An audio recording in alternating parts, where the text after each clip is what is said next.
Aquellas heridas que no ve el médico, no ve el doctor, no ven los especialistas.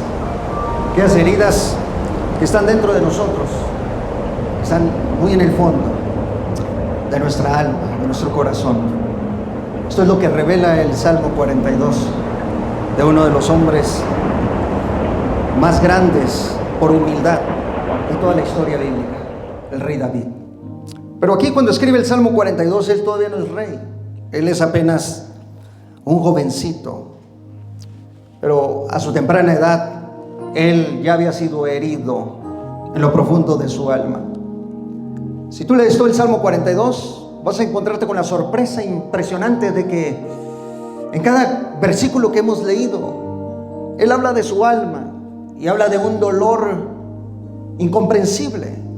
Porque hay veces que el tiempo de prueba, el tiempo de lucha, el tiempo de aflicción, o el tiempo en el cual somos heridos en la profundidad de nuestra alma, no se puede explicar. Hay veces que no podemos explicar esas cosas. Cuando la gente nos suele preguntar: pastor, ¿por qué sufro? ¿Por qué estoy pasando por esto? ¿Por qué siento esto? ¿Por qué mi alma ha sido destrozada? ¿Por qué me suceden estas cosas? No podemos explicar eso. No hay explicación para este tipo de cosas. Lo único que podemos decir es que el sufrimiento, las heridas se tienen que aceptar, pero se tienen que aceptar con una sanidad profunda. La sanidad solamente la da el Salvador. Tenemos que toparnos cara a cara con el ser más hermoso y maravilloso que jamás haya conocido este mundo, que es el Señor Jesucristo.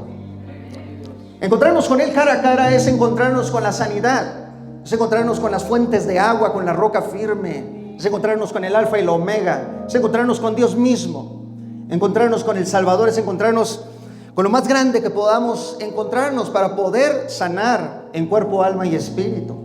Pero hoy quiero enfocarme solamente en este Salmo 42 y de lo que estaba pasando el rey David. Quiero decirles, señoras y señores, que los salmos fueron escritos como experiencias vividas. Los salmos no son como el resto de los libros de la Biblia. Los salmos no son historias o parábolas. Los salmos son experiencias vividas por hombres que sufrieron estas cosas. Hombres que en medio de la guerra escribían los salmos. David escribía los salmos cuando estaba en medio de la guerra. Él decía: cuando un ejército acampe alrededor mío, yo no temeré porque tú estarás conmigo. En ese momento que él estaba siendo rodeado por los ejércitos enemigos, él escribía salmos. Eran experiencias de vida. Era algo vivido, era algo real. No era algo ficticio, no era una ilusión lo que vivía. Eran cosas reales, no eran metáforas. Era la vida misma, la vida golpeando en todo su poder, la vida con toda su aflicción dirigiéndose al corazón de David. Y él se encontraba en esos momentos difíciles y tristes. En medio de las flechas él podía escribir los salmos. David escribió un sinfín de salmos estando dentro de las cuevas, huyendo por el desierto, por los bosques. Cuando se encontraba en problemas, en luchas, cuando atravesaba los valles, él decía: aunque pase el valle de sombra de muerte, no temeré, el Señor estará conmigo. En los tiempos emocionalmente tristes y devastadores, allí estaba David, en medio de la agonía.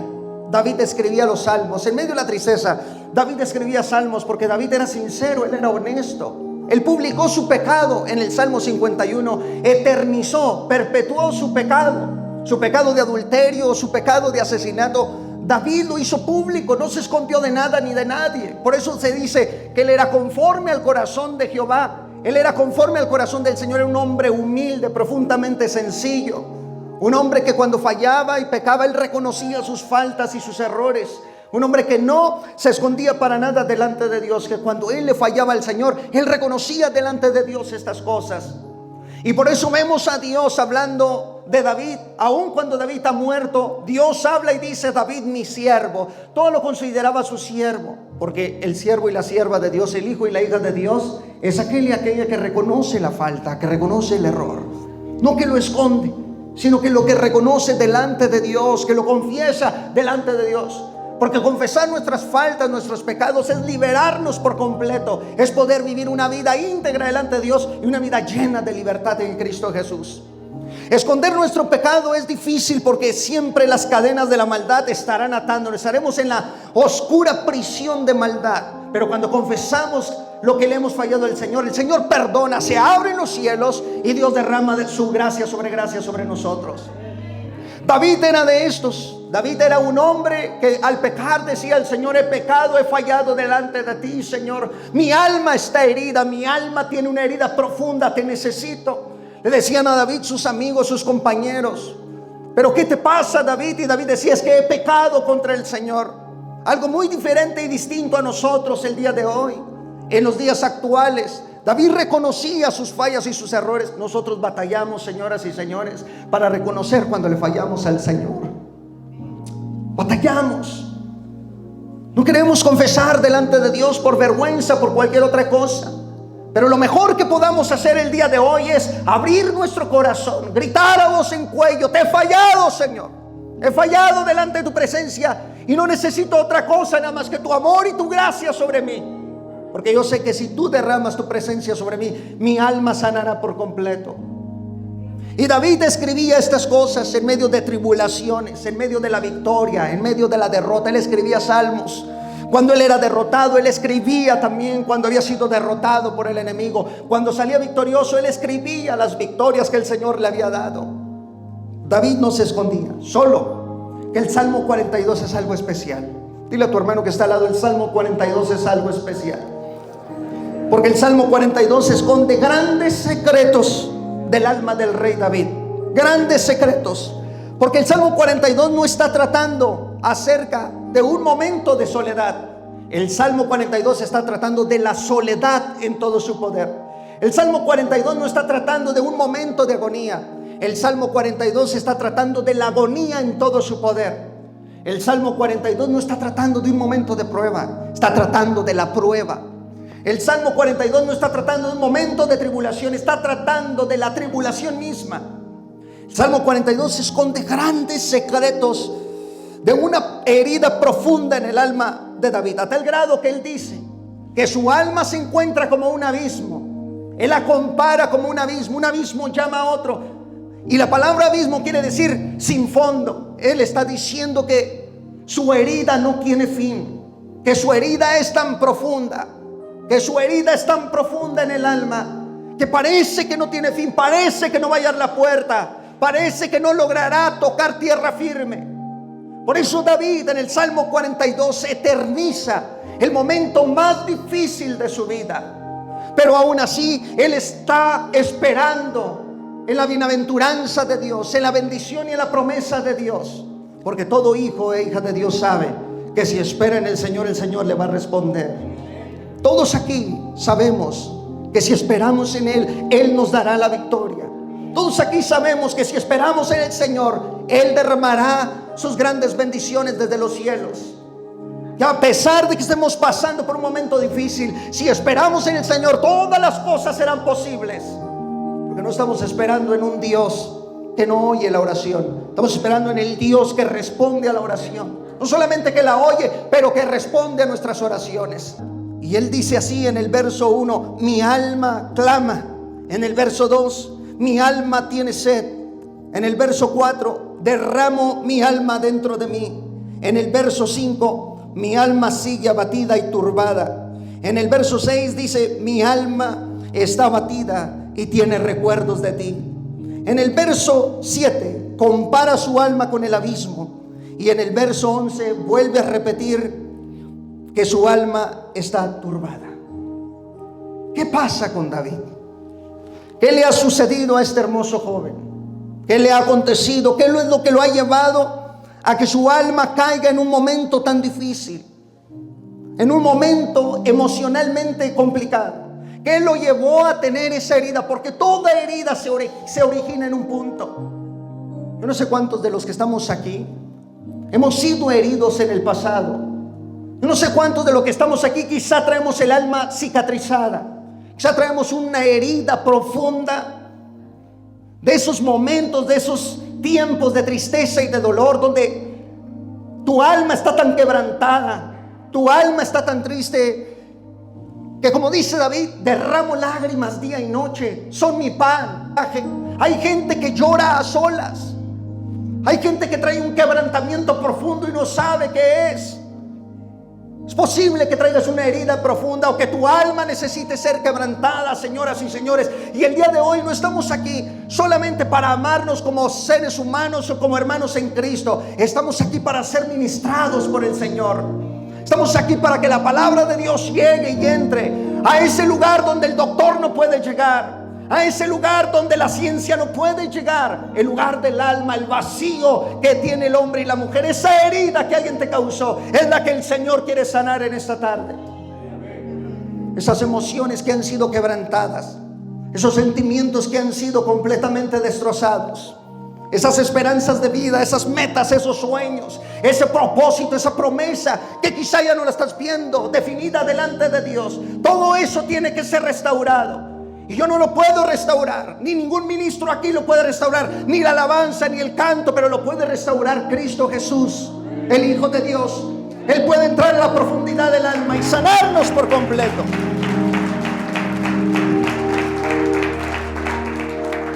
¿Qué le pasó a David? ¿Por qué eterniza su estado emocional en el Salmo 42? Lo que sucedió tiene que ver con la historia que está detrás del Salmo 42. Porque hay una historia detrás del Salmo. Él está escribiendo el Salmo 42, pero hay una historia detrás de este Salmo. Lo que le aconteció al rey David es algo triste, es algo lamentable, y es algo que sucedió en su propia casa, con su propia familia, con sus propios hermanos, con mamá, con papá. Esto es lo que le sucedió al rey David. Siendo un jovencito, siendo un niño todavía, fue herido tan profundamente que decidió escribir el Salmo 42. Pero esta es la historia detrás de todo esto. Detrás del alma abatida, detrás del alma herida, esta es la historia que hirió a David en lo más profundo de su ser. La historia tiene que ver con un rechazo profundo. La historia tiene que ver con una vergüenza pública. La historia tiene que ver con un desprecio y menosprecio de los propios miembros de su casa. David encontró en su propia casa a sus peores críticos. Hubo una fiesta, hubo un banquete en una casa. Era la casa de David. Isaí, su esposa y sus hijos organizaron una fiesta. En aquel tiempo la llegada y la visita de un profeta simbolizaba la llegada y la presencia de Dios. Dios ha llegado el día de hoy a esta casa. Cuando Samuel manda un recado a Isaí, le dice: prepara tu casa, prepárate porque voy a ir. Dios me ha mandado a ungir a alguien como rey en tu casa. El niño está tocando, Isaí abre la puerta, le comunica a toda la familia: el profeta Samuel viene, el profeta Samuel viene, el profeta Samuel viene. Mamá se levanta, busca su mejor vestido, encuentra su mejor vestido, se pone el mejor perfume, se prepara mamá. Isaí toma su mejor túnica, su mejor traje, se coloca todos los elementos que representan esa túnica como padre de ese hogar. Todos los hermanos de David se levantan. Eran 7 hermanos los que tenía David. Todos se levantan. Dice: ¿quién viene? Viene el profeta de Dios, es el gran Samuel. Se levantan los hermanos, se toman una ducha, comienzan a vestirse con sus mejores ropas. Todos los hermanos de David eran grandes soldados, eran militares, eran hombres fornidos, eran hombres fuertes, eran de grande estatura. Y todos ellos se alistan, se preparan, están bañados, se ponen su mejor perfume, el mejor incienso de la época. Aromatizaron la casa, pusieron la mesa, ordenaron todo, todas las cosas. La familia estaba lista. Y en eso se oye una voz dentro de casa que dice: ¿y qué hacemos con David? ¿Qué hacemos con David? Voltea a ver a Isaí, a su esposa, y dice: ¿qué hacemos con David? Va a llegar el profeta, pero ¿qué hacemos con este niño? ¿Qué hacemos con David? Se voltearon a ver todos los miembros del hogar y dijeron: enviémoslo, hay que mandarlo, hay que sacarlo fuera de casa. Vamos a enviarlo a que apaciente las ovejas. Lo mandaron a las partes altas, las montañosas, a los campos, al pastizal. Le dijeron: anda, ve y pastorea las ovejas por un momento. Y David va saliendo de su recámara, abre la puerta y empieza a oler el incienso, y ve la casa ordenada, y ve a sus hermanos bañados, ve a su mamá lista con el mejor vestido, ve a papá que está vestido con las ropas de patriarca, ve a todos los miembros de su casa, todos están listos, todos están preparados para algo. Voltea a ver a la mesa, ve la mesa con un banquete enorme, la mejor comida que tenía en ese tiempo el pueblo de Israel. Isaí había puesto la mesa, todo está ordenado, todo está limpio. Pero David va con la cabeza hacia abajo y mirando hacia los lados y viendo todo esto. Y llega Isaí y le dice: anda, vaya y encárguese de las ovejas. Y David obedeció, pero con una herida en el alma. Y David tomó su onda y su arpa. Dijo: sí, papás. Y se fue. Entonces llega el profeta Samuel. Todo está listo, el banquete está servido. Pero antes de sentarse a la mesa, dice Samuel: antes de que nos sentemos a la mesa, necesito ver a quién ha escogido el Señor para ser rey. Y dice la Biblia que pasaron sus 7 hermanos. Pasó el primero y Jehová le dice a Samuel: este no es el que he escogido, Samuel. Pasó el segundo, dice Samuel: de seguro este ha de ser al que el Señor ha elegido. Pero le dice el Señor: tampoco a este he elegido, Samuel. Deja de estar mirando la apariencia, porque estoy cansado de buscar gente o que seleccionen gente con apariencia de rey. Yo quiero a alguien que tenga el corazón de rey. Y así pasaron 7 de sus hijos. Y la pregunta es muy fuerte, porque Dios le revela. Dios sabe cuando a alguien humillan. Dios sabe cuando a alguien menosprecian en su reino. La pregunta es fuerte. Samuel voltea a ver a Isaí y le dice: ¿son todos estos tus hijos? ¿Son estos tus hijos? Ya son todos, porque el Señor a ninguno de estos ha elegido. Se volteó a ver Isaí con su esposa, titubeando y con los labios temblando, y sus piernas que temblaban y chocaban la una contra la otra. Una pregunta muy fuerte, sudando ambos. Se voltearon a ver y dijeron: aún tengo uno, pero está apacentando las ovejas. Y le dice Samuel: pues manda y pídelo, porque no nos vamos a sentar en la mesa hasta que él llegue a este lugar. La pregunta aquí entonces es: ¿por qué enviaron a David al campo en un día tan especial? ¿Alguno de ustedes abandonaría a su hijo así? ¿Alguno de ustedes en una fiesta, en un banquete especial, en el momento más importante de la familia, con la llegada de un profeta, alguno de ustedes sacarían a uno de sus hijos y lo enviarían fuera de la casa para que no estuviera presente en la fiesta? ¿Por qué David no comía a la mesa de la familia? Samuel les tiene que decir: no nos vamos a sentar hasta que llegue ese niño aquí. Y quiero describirles dónde estaba David en ese momento. Él se encontraba en una zona montañosa. Él tenía las ovejitas hacia un lado, y desde la montaña él miraba su casa, y él miraba fiesta y miraba júbilo, escuchaba desde lejos, escuchaba a sus hermanos felices, se miraba la chimenea, el humo salir, había gran fiesta, había un banquete. La llegada del profeta Samuel. David puede mirar su casa desde lejos. Él está mirando su casa y él desea y anhela estar en ese lugar, pero él sabe en su silencio por qué es sacado de su casa. Él conoce por qué es desechado de la casa, es desechado de entre los hijos. Él sabe por qué. ¿Qué sabía David que tanto había herido su alma? Miren, muchos intérpretes de la Biblia creen que en el Salmo 51, verso 5, David revela el por qué lo sacaron de su casa ese día. Pero los intérpretes de la Biblia, muchos de ellos creen que David es sacado de ese lugar antes de que llegue Samuel, Porque en el Salmo 51:5 revela lo siguiente: he aquí, en maldad he sido formado, y en pecado me concibió mi madre.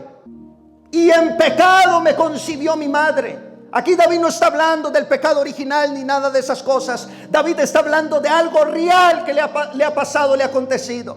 Que la mamá de David era su verdadera madre, pero Isaí no era su verdadero padre. Que David había sido engendrado, había sido concebido en un pecado carnal, inmoral, y se avergonzaban de él. Isaí se avergonzaba de él. Sus hermanos se avergonzaban de él. Todos los hijos, todos son de grande estatura, son hombres fornidos, son hombres fuertes, fornidos, son hombres que tienen brazos, músculos, son hombres militares, gente de guerra.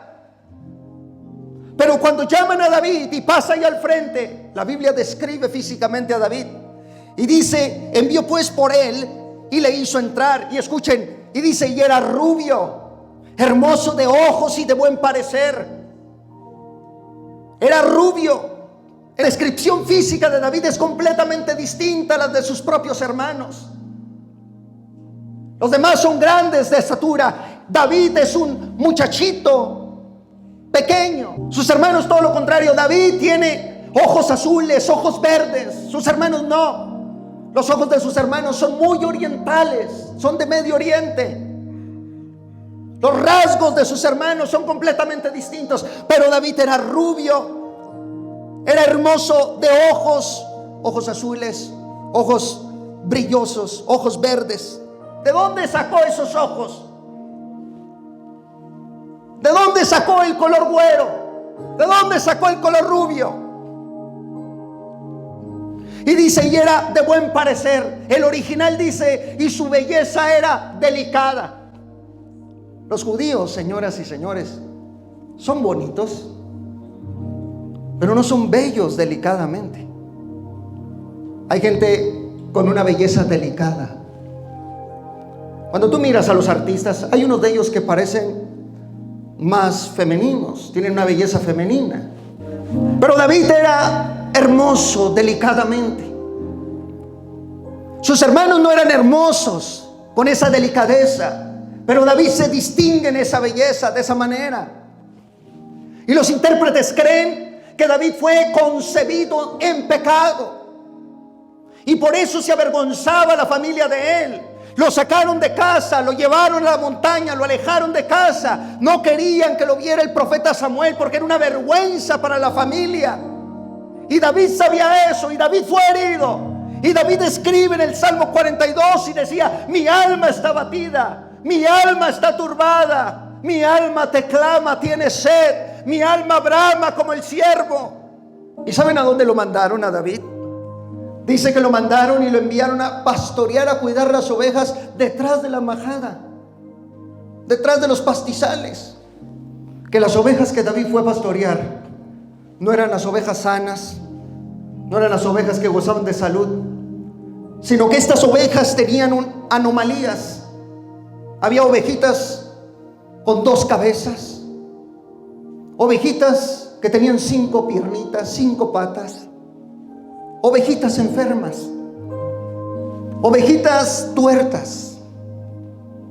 Eso es de estar detrás de la majada. Cuando Dios dice: yo te llamé y te tomé, detrás de la majada, allá donde estaban las ovejas tuertas, las ovejas con anomalías físicas, biológicamente deformadas. Allá, desde allá te tomé, donde tu familia te mandó, desde allá te mandé traer. David estaba en ese lugar. Y entonces David, mirando a las ovejitas, todas enfermas, las voltea a ver y dice: si ellas tienen pastor y quien las cuide, también yo tengo uno. Y tomó su arpa y dijo: Jehová es mi pastor, y él no ha de faltarme. Eso quiere decir que en tiempo de prueba, de soledad, en tiempo de agonía, de tribulación, de tristeza, Él nunca te faltará. Él nunca fallará, porque Él está contigo. Déselo fuerte a la presencia y a la gloria de Dios. Por eso cuando tú lees en la Biblia que dice que Cristo fue llevado al matadero, porque a las ovejas que estaban así de la majada, los judíos no las mataban. No las mataban, les tenían un respeto enorme a las ovejas. Pero de Cristo ni de eso tuvieron. Por eso es que Él fue llevado al matadero y dice, como cordero enmudeció. Para los judíos Él fue un cordero mudo. Él fue un cordero con una anomalía. Pero aún así no respetaron su vida, dice, siendo un cordero mudo, lo llevaron al matadero. David está pastoreando estas ovejas entonces. Pero escuchen esto que les voy a decir, porque aquí la historia toma un giro tremendo. La historia del Salmo 42, verso 1. Como el siervo brama. David estaba mirando su casa, y esto lo dicen los rabinos. Y había una sola forma de cómo agradar a su papá, a quien consideraba su padre Isaí. Que como dicen los intérpretes, era tan solo el padrastro, era tan solo alguien que consideraba a David su padre. Si hay una sola forma de agradarlo, de ganarme su amor, de ganarme su cariño, de sentirme amado, de sentirme apreciado, de sentirme parte de la familia, hay una sola forma. Papá, decía papá, él tiene ya vacas, él tiene ya borregas, él ya tiene ovejas, papá tiene todo tipo de carne. Pero hay una sola forma de ganarse a su papá. ¿Y saben cómo era? Yendo de cacería. Tenía que buscar la mejor carne, la que deseaban los antiguos orientales, que era la carne de ciervo. Dile a tu hermano, la carne de ciervo. Su papá tenía todo, menos carne de ciervo. Y David, estando en la montaña, dicen los rabinos que miró hacia abajo de la colina. Y de pronto cuando miró, estaba el sol en su apogeo, el viento era sereno. No había ruido, había un silencio tremendo. Y David mira, baja la colina y se encuentra con un siervo. David toma la onda, David toma flechas, David toma sus armas. Y dice, este es mi momento, porque los antiguos jovencitos de Israel agradaban a sus padres con la caza. Por eso tú lees en la historia de Isaac con Esaú, cuando le dice, anda, ve de casa y prepárame un guiso. El hijo tenía que agradar al papá de esa manera. Y David quería hacer esto con su padre, a quien lo consideraba, quería ser aceptado en su casa. Y escuchen, cuando David mira a ese siervo, toma su onda y dice, este es mi momento para que papá me ame, para que papá me acepte, para ser parte de la familia. Y cuando se va a lanzar en contra del siervo, de repente dicen que aparece un león. Y David mira al león. Entonces está el siervo, está el león y está David. Pero David toma una idea mejor y dice, voy a dejar que el león lo mate, porque yo sé que si el león lo mata, el león va a tomar trozos de la carne y la llevará a sus cachorros. Y yo iré y tomaré un trozo de ese siervo y lo llevaré a mi padre para que me acepte y me ame. Y cuando David tiene esta idea en mente, de repente el viento sopla. Y los siervos, que son tan inteligentes y que tienen un oído sensible, escucharon esto. Volteó el siervo hacia un lado y miró al león parado. El siervo corre y corre y corre, y el león va detrás de él, y el león va corriendo y corriendo, y David va detrás del león, y va detrás del león, y va corriendo David. El siervo es más veloz que el león, el león es más veloz que David.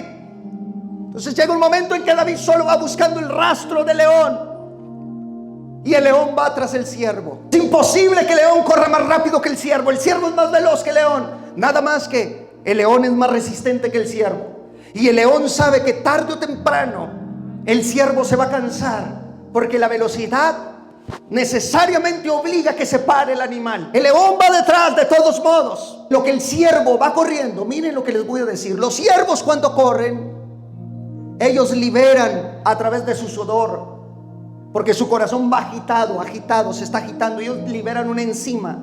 Esta enzima es una especie de proteína que a través del sudor, escuchen nada más, que a través del sudor reflejan su miedo. Y el siervo va corriendo y va liberando esta enzima. Y llega el momento en que el león ya no ve al siervo, pero solo lo olfatea, porque el león olfatea el miedo. Alaba a Cristo. El león olfatea el miedo. El siervo va huyendo, va corriendo, pero el león ya no ve al siervo. El león va olfateando el miedo. El miedo. De repente dicen los rabinos que cuando llega un momento en que se topan con una loma, una cima, desciende el siervo, luego el león, y luego David, cuando llega a la cima, mira hacia abajo, y en la profundidad de esa montañita hacia abajo, mira que el león está parado, volteando para todos lados y olfateando. Volteaba para todos lados. Y David no miraba más al siervo, y estaba el león solo olfateando. No lo encontraba, no lo miraba. Luego David mira en la profundidad de la colina y ve que está un río que fluye. En la profundidad de la colina hay un río. El león se desespera y el león se va de ese lugar. Entonces David desciende y llega al río. Y cuando llega al río, dice David: voy a tomar agua, voy a beber agua. Y David se postra y empieza a beber agua, y de repente escucha un ruido. Y voltea a su lado y mira hacia lo lejos que el siervo estaba levantándose de las aguas bajo un árbol. Se levantó y bajo un árbol se detuvo. El siervo se cansó, estaba cansado, pero estaba completamente empapado y mojado. Entonces David lo mira y dice: esta es mi oportunidad de matarle. Pero mejor prefiere aprender algo de él. Y él dice: como el ciervo brama por las corrientes de las aguas, así clama mi alma por ti, oh Dios. ¿Por qué el león ya no encontró al siervo? ¿Saben por qué? Porque el león dejó de oler el miedo del siervo. ¿Quién le quitó el miedo al siervo? Las aguas, la profundidad de las aguas. El siervo no fue al río porque tenía sed. El siervo no tenía sed, el siervo tenía miedo. David no tiene sed de agua, David tenía miedo. En los miedos más profundos de su alma necesitaba sanar. Necesitaba sanar. Y por eso él dice: como el ciervo brama por las aguas, así clama mi alma. ¿Sabes una cosa? Yo creo que es tiempo en que Dios sane tus miedos.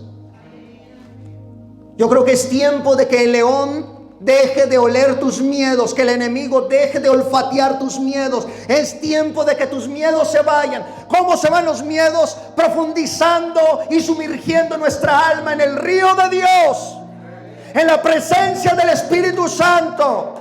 Porque si tú te ocultas en la presencia de Dios, nada ni nadie podrá jamás apartarte de sus manos.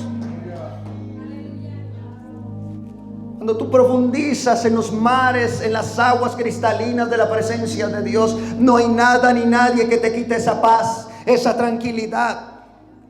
El siervo no tenía sed de agua, él tenía miedo. Pero David aprende algo y dice: así como el siervo, así quiero ser yo.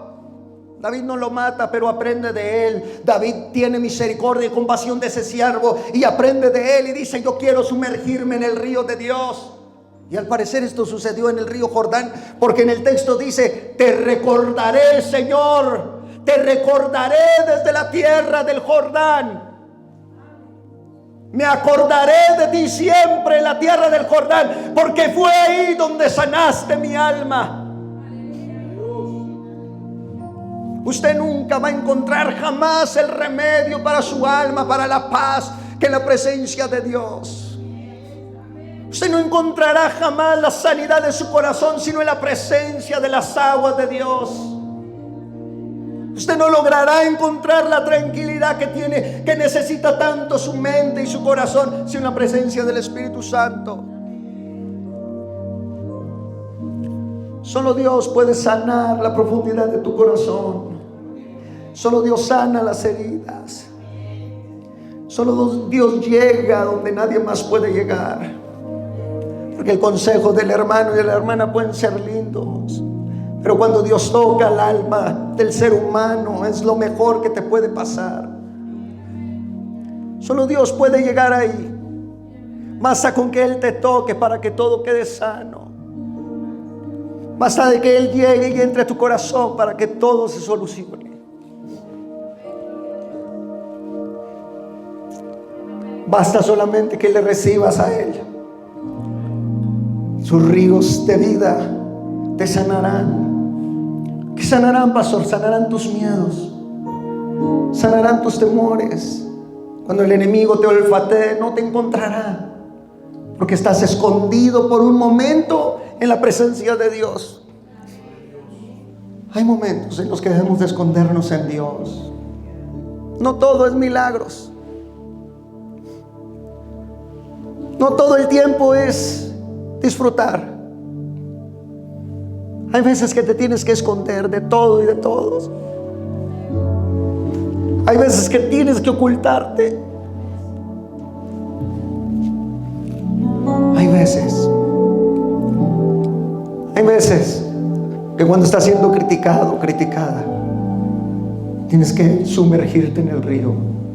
Hay veces que tienes que apagar el ruido de alrededor y esconderte en Dios. Porque David decía: yo sé que todavía te he de alabar, Señor. Hay veces que necesitas apartarte de todo y de todos. Hay veces que no debes de prestar oído a aquello que te está lastimando.